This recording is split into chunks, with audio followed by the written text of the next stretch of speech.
നമസ്കാരം. കഴിഞ്ഞ ഇടതുപക്ഷ സർക്കാരിൻ്റെ കാലത്തെ ഏറ്റവും വലിയ ഒരു കാര്യം എന്താണെന്ന് പറഞ്ഞാൽ, എന്ത് കാര്യങ്ങളുണ്ടെങ്കിലും അതിനെക്കുറിച്ച് പഠിച്ച് വളരെ വസ്തുനിഷ്ഠമായി ജനങ്ങളുടെ മുന്നിൽ അവതരിപ്പിക്കുന്ന ഒരു പറ്റം മന്ത്രിമാർ അതിലുണ്ടായിരുന്നു എന്നുള്ളതാണ്. അത് പിണറായി വിജയൻ മുതൽ എല്ലാ മന്ത്രിമാരും അങ്ങനെ തന്നെയായിരുന്നു. പക്ഷേ ഈ കോൺഗ്രസ് മന്ത്രിസഭയിൽ ഇല്ലാത്തത് ഇത്തരം ഒരു പ്രൊഫഷണലിസം ആണ്. അത് നമ്മുടെ മുഖ്യമന്ത്രി സതീശൻ മുതൽ ഒരു വാക്കുകൾ എടുത്തുപയോഗിക്കുമ്പോൾ അവരുടെ പ്രസംഗങ്ങളിലാണെങ്കിലും പ്രസ് മീറ്റുകളിലാണെങ്കിലും വളരെ മോശമായ രീതിയിലാണ് അവരുടെ പ്രതികരണങ്ങൾ. അത് ഒരു മുഖ്യമന്ത്രിക്ക് യോജിച്ച രീതിയല്ല. മുഖ്യമന്ത്രി കോൺഗ്രസ്സുകാരുടെ മാത്രം മന്ത്രിയല്ല, കമ്മ്യൂണിസ്റ്റുകാരുടെയും BJPക്കാരുടെയും എല്ലാവരുടെയും മുഖ്യമന്ത്രിയാണ് എന്ന തലത്തിലേക്ക് ഉയരാൻ എന്തുകൊണ്ടോ പലപ്പോഴും സതീശന് കഴിയുന്നില്ല. കഴിഞ്ഞ ദിവസം ഒരു പത്രസമ്മേളനത്തിൽ ഒരു സ്ത്രീ വന്നിട്ട് പുനർജനിക്കെതിരെ മൊഴി കൊടുത്ത ഒരു സ്ത്രീ അവരോട് സതീശൻ ചോദിച്ച ഒരു വാക്ക്, അവരോട് സംസാരിക്കുമ്പോൾ സതീശൻ ഉപയോഗിച്ച ഒരു വാക്ക് സൂക്കേട് തീർന്നില്ലേ എന്നാണ്. ഒരു മുഖ്യമന്ത്രിക്ക് യോജിച്ച ഒരു ചോദ്യമല്ല അത്.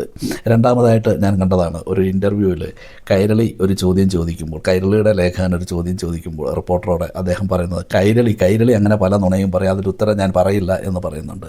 കൈരളിയല്ല, ജനം TV ആണെങ്കിലും ചോദ്യങ്ങൾക്ക് ഉത്തരം പറയാൻ സതീശൻ ബാധ്യസ്ഥരാണ്. കാരണം അവർ ചോദിക്കുന്നത് ജനങ്ങൾക്ക് വേണ്ടിയാണ്, ജനങ്ങളുടെ ചോദ്യങ്ങൾ തന്നെയാണ് അവർ ചോദിക്കുന്നത്.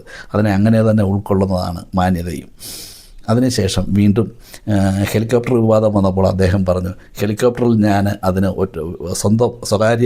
എൻ്റെ സ്വന്തം ആവശ്യത്തിന് ഉപയോഗിച്ചിട്ടുണ്ടെങ്കിലും അതിനുവേണ്ടി ഒരു പൈസയും ചിലവാക്കിയിട്ടില്ല എന്ന രീതിയിൽ അദ്ദേഹം പ്രതികരിക്കുന്നത് കണ്ട്. സർക്കാരിൻ്റെ ഒരു സൗകര്യങ്ങളും അതൊരു പൈസ ചിലവായാലും ഇല്ലെങ്കിലും സ്വകാര്യ ആവശ്യത്തിന് ഉപയോഗിക്കാൻ പാടില്ല എന്ന നിയമം തന്നെ ഉള്ളത് മുഖ്യമന്ത്രിക്ക് അറിയാമല്ലോ. അപ്പോൾ പിന്നെ അതെന്ത് ന്യായീകരണമാണ്? ആ സൗകര്യങ്ങളെല്ലാം സർക്കാരിൻ്റെ പ്രവർത്തനത്തിന് വേണ്ടി ഉപയോഗിക്കാനല്ല, അല്ലാതെ താങ്കളുടെ സ്വന്തം ആവശ്യത്തിന് വേണ്ടി ഉപയോഗിക്കാൻ ഉള്ളതല്ല എന്നത് താങ്കൾക്കറിയില്ലെങ്കിലും ജനങ്ങൾക്കറിയാം.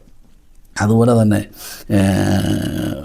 താങ്കൾ മീറ്റ് ചെയ്ത ആ വ്യവസായി ആരാണെന്ന് ചോദിച്ചപ്പോൾ താങ്കൾ പറഞ്ഞത് അത് ജനങ്ങൾ അറിയേണ്ട എന്നാണ്. ഒരു മുഖ്യമന്ത്രി എന്തൊക്കെ ചെയ്യുന്നു എന്നറിയാനുള്ള അവകാശം ജനങ്ങൾക്കുണ്ട്. അത്ര സുതാര്യമായിരിക്കണം ഒരു മുഖ്യമന്ത്രിയുടെ പ്രവർത്തനം. ആ സുതാര്യമില്ലായ്മയാണ് താങ്കളെ കള്ളനാക്കി പൊതുജനങ്ങളുടെ മുന്നിൽ നിർത്തുന്നത് എന്നുള്ളത് മനസ്സിലാക്കിയാൽ നന്ന്. ബൈ.